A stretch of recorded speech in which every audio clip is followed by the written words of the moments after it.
Thank you very much, Ciaran. Last week's announcement by Fianna Fáil, Fine Gael Green Government showed one thing, Minister, is that you are alarmingly out of touch in this country. It is astonishing to think you could go ahead with cuts, so-called to help people, and still be so blind to the real crisis out there in this country, where we see working families in such a crisis and such a mess. People can't pay rents, people are struggling to pay mortgages, people are struggling to put food on the table. As Fianna Fáil, Fine Gael and the Greens have most families with a clear choice now every day in this country: food or heat. You, with Sinn Féin, Labour and others here voted to bring in carbon tax only a few months ago, even that the Rural Independent Group pleaded with you not to.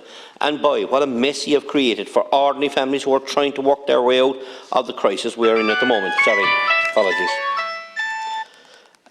At the moment, with no help from a struggling government. So €200 off the ESB bill is as much as most families get. The rest is tied up in a dream announced that will have little to do with the ordinary families that I know. Oh yes, I forgot. The 20% decrease public transport will suit, of course, the Greens to perfection, as travellers in Dublin that use the Dart, the train, the Luas in Dublin City and its surrounds will benefit the most, and anyone who travels in a bus, air and bus. But for the private bus operator, who employs people with no state intervention, who drives buses the length and breadth of this island, many of those from West Cork to Cork City daily, will not get one brown cent of the 20% decrease, which for many private bus providers will lead to delaying off of staff, as you, as a blinded government, are giving an already subsidised bus service 20% more subsidy, and the private bus operator zero. Surely the competition regulator has to get involved here. To be honest, if you were all asleep, you could not write up this stuff. People who are paying massive rents, business